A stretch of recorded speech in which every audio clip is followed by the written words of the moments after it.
cá, e se eu te falasse assim, ó, vou lançar 30 startups e 30 dias, vou mostrar pra você como é fácil, como você pode ganhar dinheiro, você pode ser um dev empreendedor. O que você achar? Que isso é bom demais, que eu tô incentivando aí você a ser um empreendedor? Mas ó, e se eu te falasse que isso aí pode ser um dos maiores desserviços para a comunidade de devs, para a comunidade de empreendedores? Posso falar?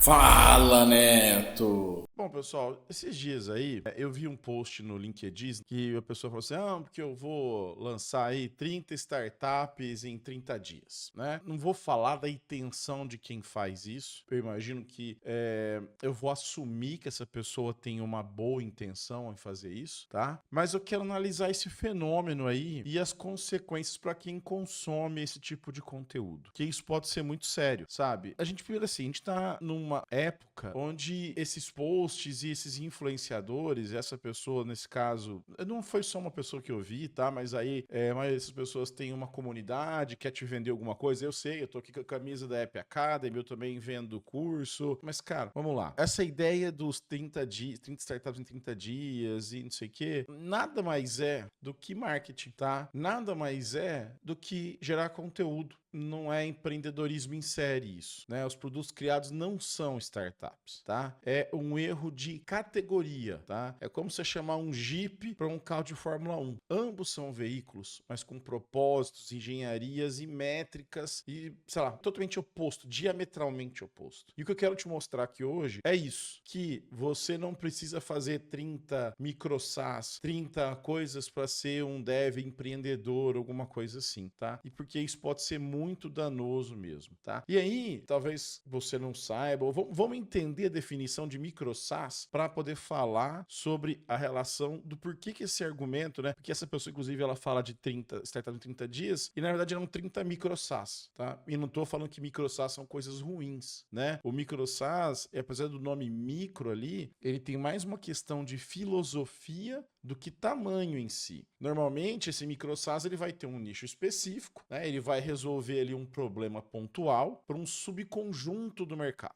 Então, sei lá, vai ser um plugin da Shopify que calcula frete para região específica, é uma ferramenta que gera transcrição para podcaster, é uma extensão do Chrome para designer. Pô, eu vi micro-SaaS até para gerar certidão de nascimento de bebê reborn, sei lá. Então, assim, pode ser qualquer tipo de problema, né? Então, essa aqui é a ideia do micro vem disso, né? Não é do tamanho, não é porque é um microserviço ou porque usa microserviço. Não, é porque ele resolve um problema de um nicho específico. E normalmente, por via de regra, é uma operação extremamente enxuta, né? É um fundador solo, é um indie hacker, né? Ou assim, é um time minúsculo, 1 a 5 pessoas, aí, e geralmente vai usar no code ou low code. Então, tanto que se você entrar nessas comunidades aí, é sempre Bubble, Lovable, alguma coisa assim, tá? Por quê? Porque é realmente o foco ali, né? O tal do bootstrapped, né? Foco na lucratividade e na independência. Então, o cara quer pagar a conta e não tá preocupado em gerar retorno para o investimento, fazer um IPO no futuro. Não, ele tá ali, resolver um problema, gerar uma grana e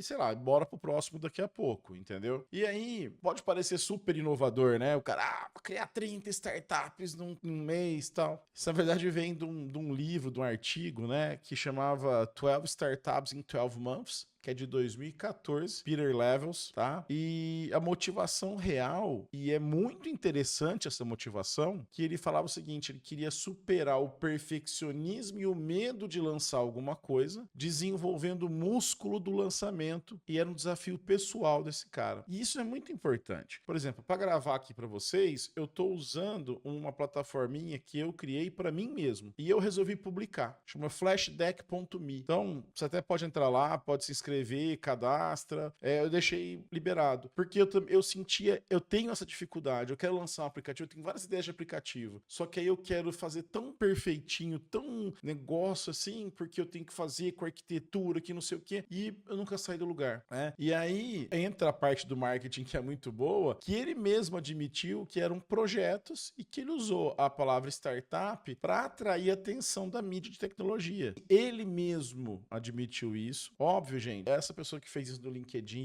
e outros lugares também está pensando em marketing. É óbvio, né? Mas o interessante é que além dessa questão do superar esse medo do perfeccionismo, o objetivo é lançar muitas ideias para encontrar uma contração. E isso é muito normal, inclusive em venture capitals. Os caras investem um monte de startup, eu vou falar mais para frente isso, para ver se uma vinga, tá? Isso é completamente normal, né? Então, ele não focou em 12, usou 11 para achar uma, né? Ele usou 11, né? Ele não ficou focando em 12, repetindo, deixa eu melhorar essa frase, né? Não que ele focou nas 12, ele usou 11, então ele foi fazendo essas 11 startups, tá? Que aí é startup, e aí dessas 11 ele achou uma, que é a Nomad List, né? E aí, essa daí exigiu foco, tá? Foram anos depois do desafio, 12 startups em 12 meses, para que ele tornasse aquilo um sucesso. Então, na verdade, aquilo foi um exercício que pode ser feito assim, e totalmente ok, gente. Você querer fazer isso é uma coisa que eu também estou pretendendo fazer em algum momento da minha vida. Isso ajuda você a vencer esse lado. Mas entenda que é marketing. Se você está consumindo esse conteúdo, e assim, aí onde eu pego muito no pé, assim, eu não consigo fazer conteúdo que nem o Mano Devin faz, que nem o Primo Dev, o próprio Lucas, que fazem conteúdo mais assim, hard news, né? Conforme vai saindo alguma coisa, eles vão comentando, porque é uma coisa minha. Hoje eu gastei um tempão pra ficar configurando luz e eu ainda tô achando que tá uma porcaria, mas eu falei, cara, eu vou gravar assim, porque senão não vai sair nunca. Então, são meios de funcionamento. Então é legal ter esse marketing, mas vamos tomar cuidado, né? Na hora da gente for consumir essas coisas, tá? Então, a gente tem que desmistificar esse negócio. Ah, eu fiz o SaaS no final de semana e aí eu fiquei milionário com isso, né? Então, assim, o que a gente tem de análise de mercado, falam que, em análises realistas, tá? Que um custo para um micro SaaS atingir a lucratividade vai girar em torno de $47 mil e não de $5 mil, né? Se multiplicar por reais, então, por quê? Nossa, você tem desenvolvimento, você tem infraestrutura, custos legais, você tem que entender aquilo lá, você vai ter que abrir, por exemplo, um CNPJ no Brasil, você vai ter que gastar 5 marketing. Como que você acha que as pessoas vão descobrir aquele serviço? Assim, pô, né, eu coloquei no Product Hunt, o negócio saiu. Cara, pode acontecer, mas não é todo mundo que vai conseguir fazer isso. Então, pô, é legal,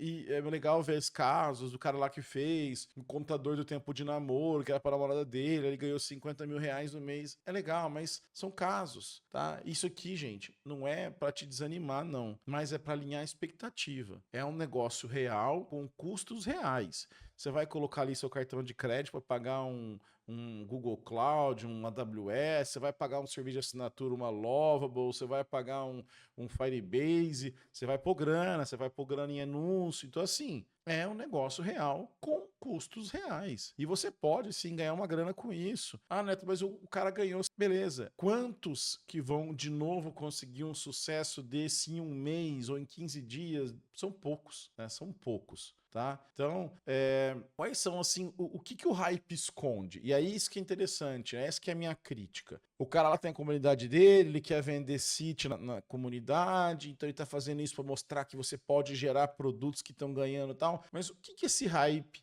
esconde? Dívida técnica, o technical debt. Esse código feito muito rápido no começo, ele vai cobrar seu preço mais tarde, tá? Por quê? Em uma hora, você vai precisar tirar ele de uma Lovable, você vai ter que tirar ele do Bubble. Isso é quase via de regra. Porque assim, o Vibe Coding até achei interessante, acho que foi o Jorge, que é um cara da comunidade Android, que ele postou assim, que Vibe Coding, você quase só consegue editar eles usando editores com Vibe Coding, né, projetos. Então que isso pode ser uma forma da própria IA tá se protegendo para continuar fazendo. E pode ser. Por exemplo, eu não manjo nada de front-end, fiz lá o Flash Deck, eu falei para vocês, e se eu for evoluir, eu não sei, eu vou ter que tirar, vou ter que contratar alguém, alguma coisa assim. Outra coisa, suporte ao cliente. Gente, isso é uma coisa séria. Se você vai vender coisas, as pessoas vão ter dúvidas, vão ter reclamações, elas vão querer o dinheiro de volta, ou elas vão querer um suporte. Então, imagine que você vai ter que ter um sistema de ticket. Ah, pode ser um chatbot no WhatsApp? Pode, eu vou pagar por mês para Zendesk lá, é custo. né? Então, imagina que você vai ter tempo para isso. Talvez você tenha que contratar alguém, talvez você vai ter que, sei lá, dividir seu tempo. Vai ter. Outra coisa, retenção de clientes, o famoso churn. Perder 5% dos clientes todo mês é devastador para um negócio pequeno. Porque imagina que você tem 100 clientes. Você perde 5%, você perde 5 clientes. É significativo. Então, você vai ter que ficar o tempo inteiro fazendo coisa nova, ou você vai ter que agradar muito como você entrega o produto, porque você não pode perder aquele cara lá. Isso é muito comum. E uma coisa que eu acho que é o principal risco de quem investe muito em micro SaaS, e talvez aí tem que ter vários micro SaaS mesmo, que é a ameaça dos grandes, né? Você vai lá e faz alguma coisa que é baseado numa plataforma ou que pode ser feito por uma plataforma. Então, sei lá, o Calendly, por exemplo, que surgiu como um micro SaaS. Hoje ele tá maior. Mas, cara, pode ser que daqui a pouco o próprio Google Calendar, o próprio da Microsoft, vai lançar a funcionalidade que o Calendly tem. E você vai perder o mercado. Então, os caras tiveram que ir lá. Hoje, sim, o Calendly é uma startup. Começou como micro SaaS e hoje é uma startup. Então, assim, se for, de repente, eu fiz um plugin, eu fiz uma extension, eu fiz alguma coisa assim, você pode ter o perigo de ser engolido, né, por um grande. Então, isso pode acontecer do dia para noite. O cara lança uma versão, lança feature e você, pum, de repente aquilo pode até estar de graça dentro de uma ferramenta que o usuário já tem. Então, isso pode ser muito perigoso, tá? Então, tem que ficar esperto com isso aí. Mas beleza. Qual que é a diferença, então, já que eu falei, né, do Jeep da Fórmula 1, o que é uma startup? Então, pô, se o cara que falou que vai fazer 30 dias, 30 startups, ou 12 startups em 12 meses, mas o que caracteriza uma startup? Bom, gente, uma startup de verdade, aí vamos até usar a definição do Paul Graham lá do Y Combinator, tá? Uma startup é uma empresa projetada para crescer rápido, tá? E aí, a métrica, inclusive, que eles usam, óbvio, o Y Combinator é super agressivo, você pode ter algumas coisas diferentes, mas assim, taxa de crescimento semanal. 5 a 7% por semana é bom, 10% é excepcional. Isso é a métrica que importa. Que é um exemplo bem legal, tem uma startup que passou pelo Y Combinator, que um dos sócios é um brasileiro, um amigo, o Zeno Rocha, que é a Resend. Olha os números que eles cresceram, mas olha como foi montado toda isso. Não é um micro SaaS de envio de e-mail, não. É uma plataforma de envio de e-mails com várias APIs, com foco público definido.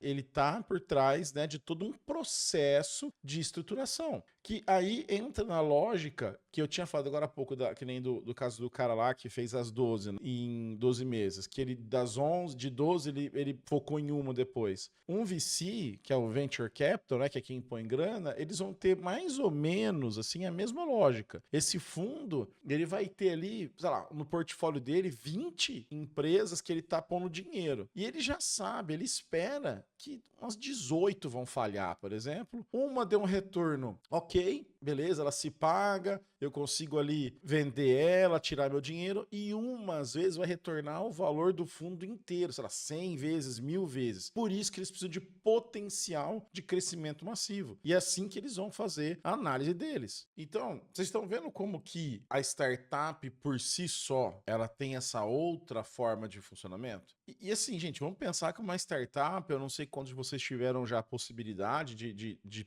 participar de uma startup, eu tenho uma startup, mas a startup ela é uma maratona no ritmo Creo nível 5 lá, sei lá, né? Porque assim, você tem lá a parte de ideação, pré-seed, né? Então você tem que ter uma visão, pesquisar para um mercado de bilhões, depois você vai validar, que é o tal do MVP, fazer o que eles chamam de Product Market Fit, né? O PMF, que é quando os clientes tiram o produto da sua mão e o crescimento orgânico começa a acontecer, mas você tem que entender ali, e isso vai gerar uma atração, e aí você vai para Series A, Series B, né? Que são onde você vai começar a receber mais dinheiro, talvez você vai contratar cofundadores, CEOs, CTO, vai gastar milhões às vezes de marketing, vai começar a escalar o time, isso vai gerar uma expansão até os Series C, né, da vida, que aí é uma scale-up, até chegar num ponto de uma IPO e tal. Então, assim, uma startup a gente vê, diferentemente do que eu falei lá para vocês, da ideia do micro SaaS ser um bootstrap, a ideia aqui de uma startup não é essa. A ideia tem essa parte agressiva de crescimento, só que ela tem uma certa linha a seguir. O micro SaaS, cara, ele pode ter criado, ele pode sair criando um monte. Tem cara no Twitter lá que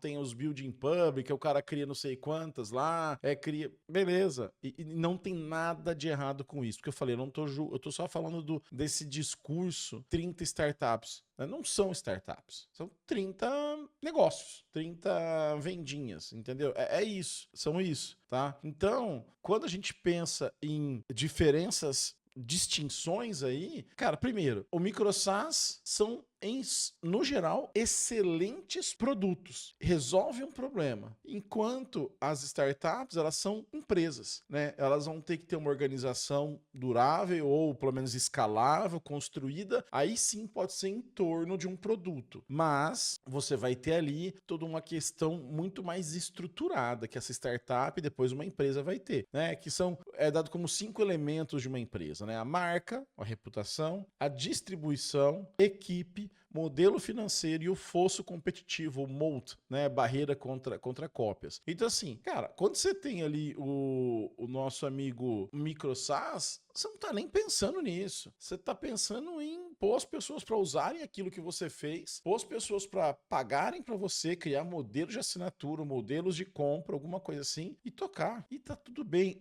E um micro SaaS pode sim vir a se tornar uma startup. Mas não é porque você montou um micro SaaS que, por definição, é uma startup, sabe? E principalmente o seguinte, quando você pensa no micro SaaS, você nem tem tempo de pensar nesse fosso competitivo, né? Por quê? Porque você faz e tá ali, aí você tem que ficar brigando para conseguir gente, para dar manutenção, para resolver suporte e tal. E aí você tem alguns tipos de fosso, né? Por exemplo, o efeito rede, né? O produto fica melhor com mais usuários. Então, assim, rede social acho que é o maior exemplo, né? Pô, o LinkedIn é a melhor, o Facebook é a melhor rede social? Não é, de longe não é. Por que ninguém cria uma outra rede social para competir de foto, para competir com o Instagram? Cara, porque o próprio Facebook, porque ele já tem uma base tão grande que vai ser difícil você conseguir bater de frente com eles, né? Geralmente, a parte de tecnologia, né? Pense em uma tecnologia que é o seu diferencial. Então, pensar em patente ou uma tecnologia que ela é muito melhor que as outras. Um exemplo disso foi o Spotify, por exemplo, que criou um player lá que na época era muito melhor que os outros. Vale a pena até ter a série deles, que é muito legal, né? Outra coisa é gerar o lock-in, né? O alto custos de troca. Então, assim, puta, pra ele migrar, né? Sei lá, pra eu sair do HubSpot pra não sei o quê, cara, vai dar um trabalho, assim, que ele prefere não fazer. E a marca em si, né? Você ter a confiança e a reputação. Então, assim, cara, você tem a Apple, que nem todo mundo é fã das máquinas, você tem o Google nos buscadores, você tem muita coisa que é assim. E normalmente, o SaaS, né, raramente ele vai ter um fosso muito forte. E tá tudo bem, que nem eu falei, né? É que se um micro SaaS for tão bom ao ponto de te deixar milionário de verdade, ele vai virar uma startup. Agora, não é porque você criou um micro SaaS, que nem esse Flash Deck Me que eu falei que eu criei, eu não criei uma startup. Eu criei um site de colocar flashcard, de colocar deck lá. É isso. Isso poderia virar uma startup de apresentações, slides corporativos? Poderia. Vai virar? Não vai. Tá, Neto, mas por que você gravou esse episódio, então? Cara, porque assim, eu acho que é muito perigoso, de verdade, tá? Essa economia dos criadores aí. Seu hipócrita, você não quer ter mais assinante no seu canal, você não quer vender mais curso. Eu quero, mas... Aí até o Lucas fala isso, né? O Lucas Montano. A gente é péssimo vendedor, por exemplo, porque a gente fica muito preocupado. É uma característica de que essa não seja uma mentira. E às vezes sim, às vezes essa economia dos criadores, ela se retroalimenta do hype. Porque o produto principal ele não é o software, é a marca pessoal, é o carinha que fez aquele post, ele quer vender a comunidade, o curso, ele não tá preocupado se, por exemplo, uma pessoa ali, sei lá, que pediu demissão, tá com FGTS, ou tá com umas economias, e vai comprar um monte de curso dele, de pagar a ferramenta IA para fazer um negócio que ele acha que é uma startup e não vai, sabe? Então, assim, eu sou muito reticente e eu acho que a gente tem que ter muita responsabilidade quando a gente gente cria esse tipo de conteúdo, tá? E pensa o seguinte, né? É uma inversão de lógica, né? A startup, ela busca um mercado para o seu produto, né? Que é isso. Então, pô, eu fiz o meu produto, eu tenho aqui, ele resolve esse problema e eu vou encaixando, vou atrás do mercado da audiência. O influenciador, ele busca um produto para a sua audiência. Então ele fala, quem que me acompanha aqui? Pô, eu sei que me acompanha outros devs. Então eu vou fazer alguma coisa para o dev. E muitos usam o building public, né? O construir em público, que eu acho uma coisa super legal, eu acompanho alguns, que é o quê? A jornada de desenvolvimento vira a própria campanha de marketing e gera a prova social e a confiança. Então, às vezes o produto é meio que uma bosta ainda, desculpa falar, às vezes o produto é manco, tosco, mas como tá construindo, pegando ali, fazendo live, não sei o que, aquilo gera um hype que vai trazer as pessoas pro lado dele. Agora, eu acho que isso gera consequências muito negativas, sabe? Eu acho que a gente tem, se eu falei, eu tô pegando o pé disso, puta, né, ter episódio chato do caramba, pode ser, mas eu queria muito falar sobre isso porque me incomodou muito, sabe? Porque se você quer montar a sua startup, quer montar o seu micro SaaS, tem que tomar cuidado, né? Porque gera uma confusão e uma expectativa irreal. Que ele fala assim, cara, mas o meu micro SaaS não tá faturando 10 mil por mês. Como que esses caras conseguem? Será que eu sou burro? Será que eu tô fazendo coisa errada? E não é. É porque poucos vão faturar 10 mil por mês, né? Para os investidores, você vai ter a fadiga do investidor, né? Porque ele vai ficar um tempão filtrando essas startups que são lifestyle business, né? São negócios ali que eles não têm sustentabilidade do ponto de vista de mercado, do ponto de vista de estrutura para alcançar a maturidade. E até para o mercado de talentos, assim, de pessoas, sabe? Porque isso gera um desalinhamento brutal de expectativa. Um dev, às vezes, sai do que nem eu falei, sai de um emprego estável, vai esperar equity, crescimento numa dessas empresas, ele encontra o projeto de 2 pessoas, sem orçamento, leva a frustração, alta rotatividade, e aí vai entrar na espiral da morte daquela startup, assim, sabe? Então, por isso que eu falei, é muito perigoso isso. Eu acho muito perigoso, acho muito complicado a gente fazer esse tipo de coisa, sabe? E assim, cara, você quer ser um dev empreendedor? Eu acho um baita de um caminho. Eu acho que a gente tem essa chance, o nosso mercado nos dá esse privilégio. Primeira coisa que eu entendo, que eu vejo, seja autêntico. Né? A autoconsciência e o alinhamento estratégico. Então é o seguinte, você tem que entender que para uma startup tem alto risco, você vai focar em crescimento, você vai ter que ceder capital, abrir mão do controle de algumas coisas e às vezes você vai chegar num ponto de tudo ou nada, porque você tem que fazer aquilo dar certo e pode ser que chegue um momento que você vai assim, beleza, parou, acabou, encerra ou, né, tudo mais. Você quer ir pro caminho do micro SaaS? Então foco num nicho, então encontra o nicho, cara, eu percebo que, sei lá, que os personal trainer aqui da minha cidade fica anotando no caderninho, sei lá, nos estacionamentos o pessoal fica usando o bloquinho para colocar disciplina, cara, senta, programa, estuda, vai ler sobre aquele mercado, tudo mais, né? E pensa de como você vai balancear a lucratividade com a sustentabilidade, tá? Porque você vai ter que entender quanto cobrar, o plano de monetização, o que você está gastando para manter aquilo, assinatura, serviços, tá? E assim, ó, nenhum caminho é mais fácil que o outro. Ah, Neto, você tá falando, porque se for um monte de coisa de startup, quer dizer que é mais fácil fazer micro SaaS? Não, porque depende do seu estilo, depende se você achou um nicho, tá? Agora, o mercado de micro SaaS, né, ele deve crescer, por dados aí da McKinsey e de outras, 315 bilhões de dólares em 2025. E pode chegar a 1,1 trilhão em 2032. É óbvio, tem toda uma discussão se as IAs vão encerrar, mas, cara, tá todo mundo meio de saco cheio de ficar conversando com o IA, vir umas respostas atrapalhadas, gastar mais tempo consertando do que tal. Então, assim, vale a pena estudar esses mercados. Não cai na hype. Vale a pena consumir. Vai lá, vê o que o cara fez, vê como que ele criou alguma coisa, entende ali o que ele tá trazendo por trás. Ah, tá mostrando como validar o mercado. Mas foco, tá?